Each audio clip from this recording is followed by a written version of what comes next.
Bonjour à tous et bienvenue à l'émission Rencontre. Aujourd'hui, nous avons le grand plaisir d'accueillir un réalisateur et producteur français qui a reçu de nombreux prix, le prix Coup de cœur au Festival de Cannes ou le prix spécial du jury du Festival international de Berlin et qui a également été nominé aux César ou encore aux Emmy Awards en 2008. En 2011 et en 2017, il a sorti deux documentaires, Chine, le nouvel empire et Chine, 1 million d'artistes, qui ont permis à de nombreux spectateurs de découvrir des aspects jusqu'alors méconnus de la Chine. Il est le célèbre documentariste français Jean-Michel Carré. Bonjour, monsieur Carré. Merci d'avoir Bonjour. accepté notre invitation.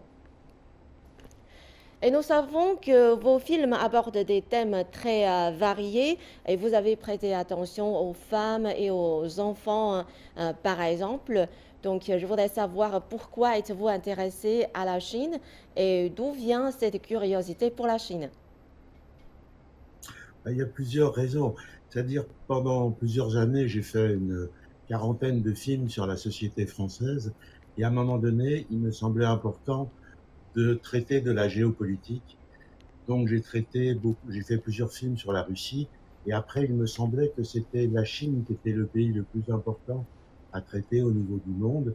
Et que ce que je voyais, c'est que les Européens ou les Français en particulier connaissaient très très peu de la Chine. Et moi, j'avais une histoire quand j'étais jeune, dans les années 68, où pour nous, la révolution chinoise était quelque chose de très très important. C'était une transformation du monde. Et donc, il fallait essayer de faire comprendre au public français quelle était la Chine, quelle était son histoire, quel était son vécu actuel, quel était son développement. Vous souvenez-vous de votre premier contact avec la Chine et dans quelles circonstances êtes-vous venu en Chine pour la première fois?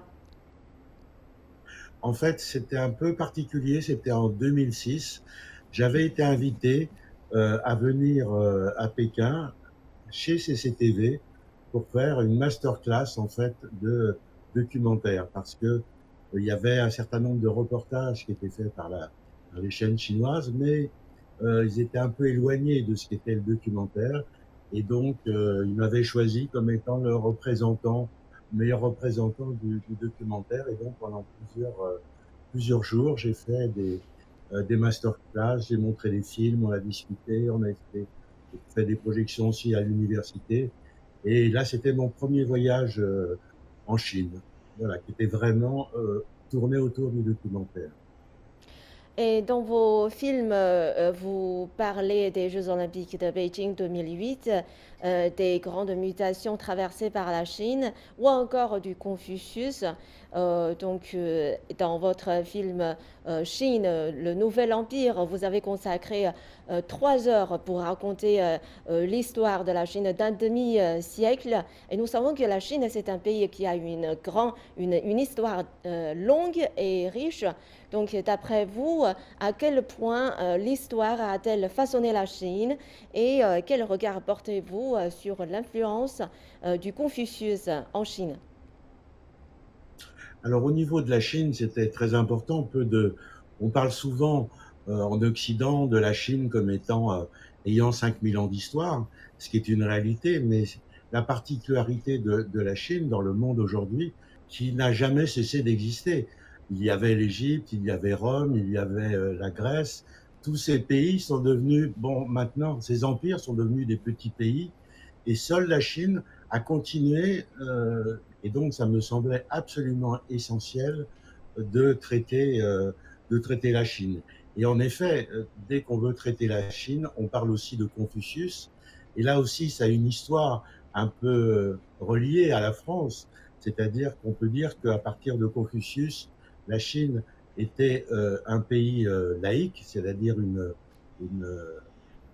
diversification une frontière entre le politique et la religion, et que nous, en France, il y a une loi qui est passée simplement il y a environ un peu plus de 100 ans. Donc il y avait 25 siècles d'avance de la Chine sur la France sur ce point-là.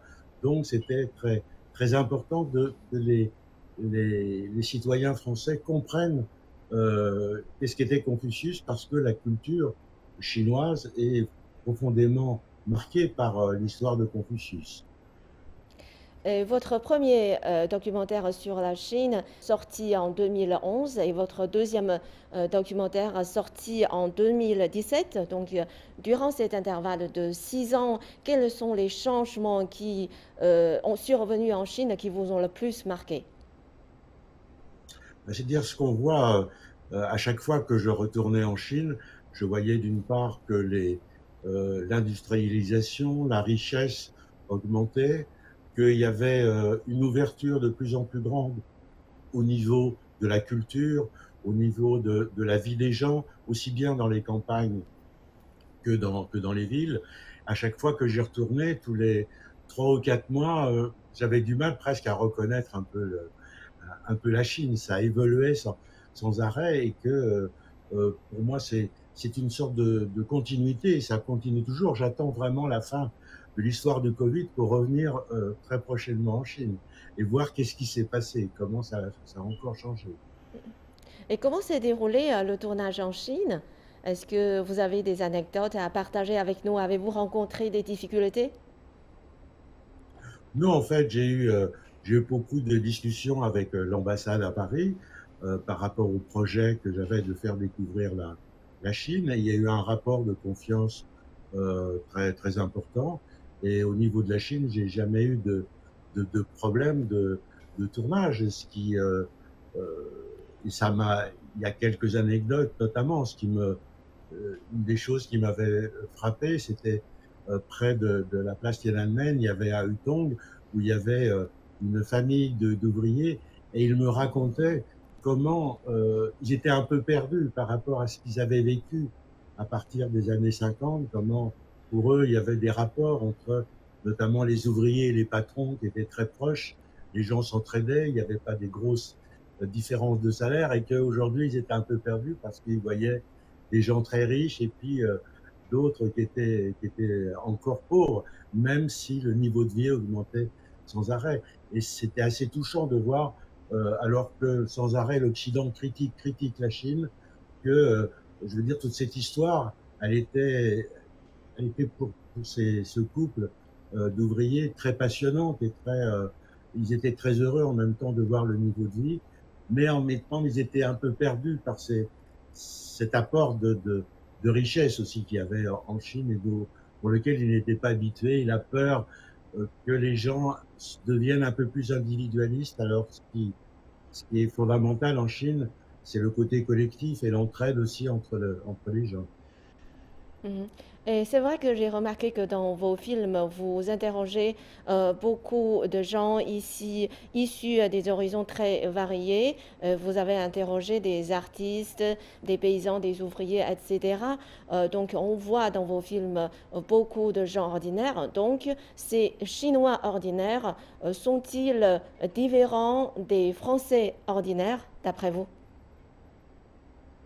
Non, je crois en plus, je crois que entre les Français et les Chinois, on a beaucoup de choses en commun. On a une grande gastronomie, un pays qui est très beau, on aime la culture, on aime les arts, on aime la discussion. Moi, je me suis toujours senti très très proche du peuple chinois. Et c'est vrai on voit simplement, il y a des époques dans l'histoire, c'est-à-dire que en 1950, la Chine était considérée comme un des pays les plus pauvres du monde, et maintenant, ça va être bientôt la première puissance mondiale. Et extraordinaire, c'est de voir comment, petit à petit, à très très grande vitesse, comme aucun pays n'a été capable de le faire, comment la Chine est devenue un pays riche, un pays avec une grande technologie, un pays avec beaucoup d'artistes et une place dans le monde qui est très importante, alors que personne n'y faisait trop attention au départ. Et avez-vous des sentiments différents après avoir entendu ce qu'ils ont vécu ou raconté? En Occident, et vous êtes sûrement au courant, de voir sans arrêt les attaques contre la Chine, notamment de la part des États-Unis, mais l'Europe suit un peu bêtement, un peu comme un petit chien, et n'a pas de position euh, personnelle. Et ça, c'est très triste. C'est-à-dire que il me semble que si il y a un pays dans le monde vers lequel il faut tourner les yeux, avec lequel il faut discuter, c'est la Chine, et qu'il y a une telle peur de côté occidentaux, de Mhm. la puissance qu'ils avaient autrefois, de la colonisation, d'un tas de choses très, très mal qu'ils ont fait aussi dans les pays, et notamment la guerre de l'opium dans laquelle ils ont participé, aussi bien la France, l'Angleterre, les États-Unis, après le Japon. Il y a une telle attaque de la Chine et qu'aujourd'hui, euh, alors que la Chine devient une grande puissance, il y a à nouveau il y a une telle peur, notamment des États-Unis, de perdre le leadership mondial, qu'il faut absolument qu'ils critiquent tout ce qu'ils peuvent sur la Chine pour essayer de retenir, parce qu'il y a une peur, en effet, de l'invention chinoise, de la force chinoise, du plus grand peuple du monde, et d'une avancée technologique extraordinaire. Et c'est ça qui est triste, de voir que souvent, et notamment dans les médias français, que ce soit les télévisions, que ce soit les journaux, notamment les journaux dits qu'on appelle la gauche, il y a une critique, une incompréhension de ce qu'est la Chine. C'est ça qui est un peu désespérant, et c'est pour ça que je vais encore pendant de longues années, je crois, faire des films qui parlent de la Chine pour essayer de faire comprendre qu'est-ce qu'est ce pays, l'importance vers lequel on a à réfléchir et à discuter avec eux. Et en parlant de ces divergences de vues ou bien en parlant de ces attaques contre la Chine, on sait que vous êtes rendu au Tibet où vous avez tourné de nombreuses interviews. Donc, comment expliquez-vous ce décalage considérable dans la manière dont la Chine et les pays occidentaux perçoivent de la région du Tibet? Et pourquoi avez-vous choisi le Tibet pour tourner, pour raconter l'histoire de la Chine? En fait, le Tibet est très important parce que c'était une sorte du symbole de la propagande occidentale et notamment américaine contre la Chine. Et qu'elle a l'avantage, on parle beaucoup en ce moment ou du Xinjiang ou de Hong Kong ou de la mer de Chine, mais en fait le Tibet, ça fait 70 ans que ça dure. Et donc on a une expérience sur le temps. Et notamment dans le film, j'ai pu trouver énormément d'archives qui montrent comment il y a eu une manipulation en Occident pour essayer de détourner euh, un regard contre la Chine, et que cette distance, justement, et on s'aperçoit que ce qui se passe, les critiques, par exemple, sur le Xinjiang par les Américains ou les Européens, c'est exactement le même processus de propagande qu'ils ont utilisé au Tibet. Mais avec le Tibet, on a les preuves pendant 70 ans de tout ce qui a pu être fait, notamment des attaques même des aides militaires à des groupes tibétains contre l'armée de libération populaire. Et là, il y a des documents qui existent, il y a des faits incontestables. Et ce qui est étonnant, c'est qu'il y a un mensonge continu, malgré tout, de l'Occident. Ils ne veulent pas regarder, il y a une peur extraordinaire de la Chine, et c'est surtout, et on le voit, c'est parti aux États-Unis du macartisme, qui était une, une idéologie anticommuniste, et qu'il y a depuis 70 ans, il y a une peur du communisme, c'est-à-dire par rapport au capitalisme. Ils ont l'impression, je crois qu'ils ont peur que la Chine, d'un seul coup, on comprenne le modèle, qui est un modèle beaucoup plus humain, qui est beaucoup plus pour le peuple, qui se passe en Chine, alors que en Occident, le capitalisme a fait énormément de dégâts. Il y a toujours beaucoup de pauvreté. Elle est très, très marquée aux États-Unis, elle est marquée aussi en France et en Europe.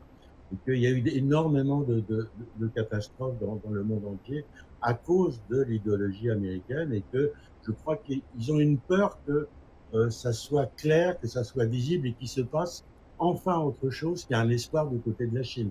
Vous vous êtes rendu en Chine plusieurs fois pour tourner ou bien pour visiter la Chine. Comment décririez-vous la véritable Chine? Bah, je crois que la Chine, c'est en même temps, du fait de sa très longue histoire, il faut toujours être conscient qu'il y a une liaison entre une histoire très riche, une philosophie, même une religion, parce que pendant longtemps, il y a eu du bouddhisme aussi en Chine, et ça l'est toujours un peu. Il y a une tolérance aussi par rapport aux religions. Il y a beaucoup de philosophes. Il y a, c'est-à-dire qu'on sent qu'il y a l'histoire et en même temps, on a l'impression d'être dans le futur. Les choses vont tellement vite aujourd'hui, que ce soit par rapport à l'espace, que ce soit par rapport aux technologies, à la téléphonie, à l'éducation. Euh, donc il faut, c'est ça qui est tout à fait étonnant, qui est difficile de faire comprendre en peu de temps à un occidental, c'est ce mélange en effet d'une culture très forte. Donc on voit en France, on est très fiers aussi de notre culture, mais celle en Chine est aussi. Donc tout à l'heure, vous avez dit que les attaques sur la Chine des pays occidentaux viennent principalement de la peur contre la Chine. Donc est-ce que c'est la seule raison ou bien c'est la raison la plus principale de cette peur? Est-ce qu'il y a d'autres éléments, par exemple peut-être le développement rapide de l'économie de la Chine? Ah, je crois que c'est principalement, en effet, il y a au départ, en effet, une peur du communisme, comme c'était avant avec la, avec l'URSS et donc la guerre froide qui avait lieu. Mais maintenant, en effet, petit à petit, depuis 2001, notamment quand la Chine est rentrée dans l'Organisation mondiale du commerce, alors que les États-Unis pensaient que du coup la Chine allait devenir comme les États-Unis avec le même système, et ils s'aperçoivent qu'en effet, ça n'a pas marché, que la Chine continue à être un pays qui va vers le socialisme et qui en même temps se développe encore plus vite que les autres. Donc, c'est ça qui fait peur, c'est le développement économique et qu'on voit aujourd'hui toutes les attaques, par exemple, qu'il y a sur le Xinjiang, c'est parce qu'en effet, le Xinjiang, c'est un peu le départ des routes de la soie et que ça fait très peur aux États-Unis. Ils savent qu'avec la route de la soie, c'est un développement encore économique encore plus important par rapport à la Chine et notamment et vers le reste du monde. Et ils savent que quelque part, ils ont déjà perdu, mais ils essayent de tenir, de ralentir la progression chinoise, ce qui est dommage parce que c'est une progression aussi pour l'humanité. Je veux dire, le gagnant-gagnant, c'est une réalité vraiment de la politique chinoise et ce qui n'est pas du tout le cas avec les États-Unis. On voit aujourd'hui, ils veulent être toujours le leadership, d'être le gendarme du monde. Depuis 50 ans, ils ont fait, je crois, 40 interventions à l'extérieur avec, si on fait le calcul, des millions de morts dans des petites guerres. Et que, en plus, on parle toujours des États-Unis comme étant la plus grande armée du monde, mais depuis 1950, depuis la guerre de Corée, ce qui est étonnant, c'est que les États-Unis ont perdu toute leur guerre. Donc, c'est un peu désespérant. C'est un pays qui, en même temps, est leur seule vision de la vie, c'est les armes et l'argent. Et au niveau de la Chine, bah, c'est le développement, c'est de faire augmenter le bien-être. Et en espace de 20 ans, ce qui est très peu, quelque part, on parlait de la Chine qui a 5000 ans d'histoire, mais là aussi, elle est née dans le concert, disons, des nations en 2001, donc tout juste 20 ans, et elle est devenue l'un des pays les plus faibles du monde, de prendre bientôt la première place au niveau mondial. Donc, est-ce qu'on peut dire qu'aujourd'hui, critiquer la Chine est déjà devenu une forme qui est politiquement correcte? Et est-ce que vous êtes d'accord avec cette affirmation? Oui, tout à fait. On est vraiment dans critiquer la Chine, c'est ce qui se retrouve de plus en plus dans tous les journaux télévisés, dans tous les médias. Euh, Tous les jours, il y a une attaque contre la Chine. Il faut absolument attaquer la Chine. Et d'ailleurs, dans le film sur le Tibet, je montre dans l'histoire, au niveau de la propagande, on essaye d'utiliser la Chine en l'attaquant sur les soi-disant droits de l'homme, comme si c'était un droit universel. Bien préciser que les premiers droits de l'homme, c'est d'une part d'avoir un travail, de pouvoir aller à l'école, d'avoir une maison, d'avoir de la santé, et ce qui existe de moins en moins dans les pays occidentaux. C'est-à-dire que, donc, quelque part, il faut critiquer la Chine pour essayer de se sentir peut-être mieux soi-même, être plus développé, et que c'est assez désespérant parce que c'est souvent en même temps des journaux, des journalistes de gauche, des journalistes ou des journaux qui sont socialistes dans leur histoire, qui critiquent le plus la Chine, alors que c'est l'exemple même d'un socialisme qui est en train de réussir.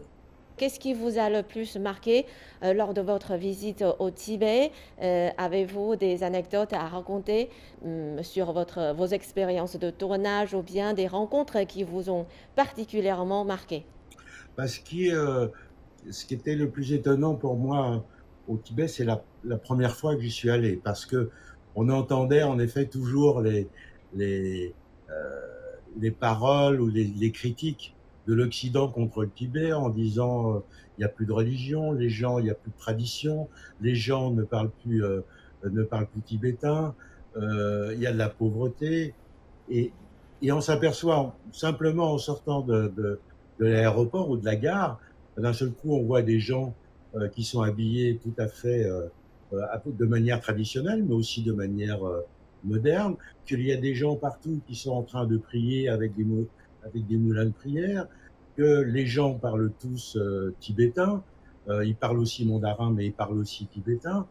Donc, je veux dire, d'un seul coup, on a un choc parce qu'on s'aperçoit à l'arrivée au Tibet qu'on a subi un certain nombre de mensonges, de propagande contre le Tibet.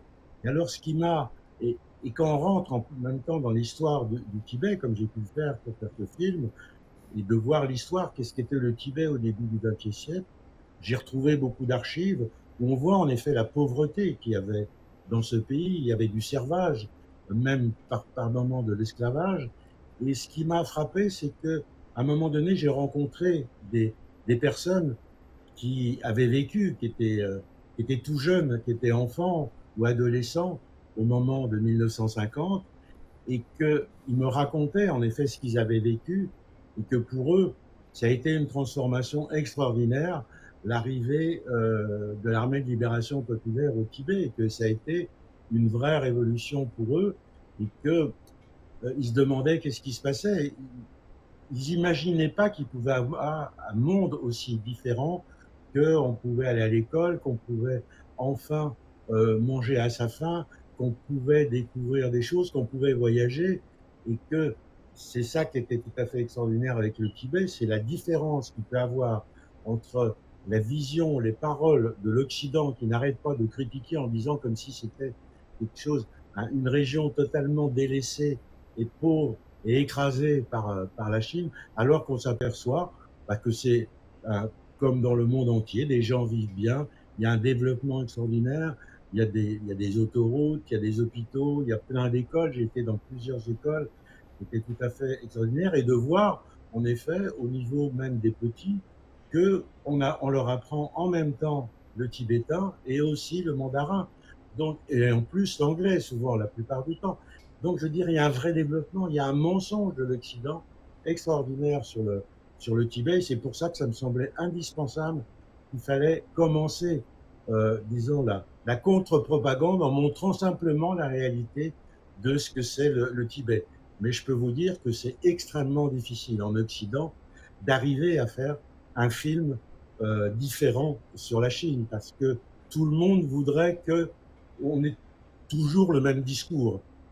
Et donc j'ai un problème de pression, de censure qui existe pour essayer, pour me faire en sorte que j'ai du mal à terminer ce film. Mhm. Donc, c'était en quelle année votre première visite au Tibet et en quelle année votre dernière? Je suis allé en 2018, j'ai fait des premiers repérages, et la dernière fois, j'y suis allé il y a plus d'un an, enfin juste au moment, un peu avant que l'histoire du Covid commence, quoi. J'étais au dernier moment, donc j'ai passé plusieurs mois en différents tournages. J'ai été dans tout le pays, j'ai fait des milliers de kilomètres dans le Tibet. En Occident, on dit qu'il est interdit pour les journalistes ou les cinéastes d'aller au Tibet. Et moi, j'ai pas eu de problème. On a pris le temps de discuter avec les autorités. Il n'y a eu aucun problème pour que je puisse tourner dans tous les endroits possibles, de rencontrer les personnes que je voulais, d'avoir des vraies discussions, même si on sait que c'est un sujet sensible, donc c'est pas toujours facile. Puis il y a le problème de la langue. J'ai rencontré un certain nombre, notamment de paysans qui ne parlaient que tibétain. Donc les traductions, de passer du tibétain au mandarin et après du mandarin au français, c'était un peu difficile. Mais il n'y a eu aucun problème de tournage et que donc j'ai pu le faire sur une durée durant 2 ans à peu près. J'y suis allé régulièrement pour continuer le tournage et j'ai rencontré énormément de personnes. Mmh.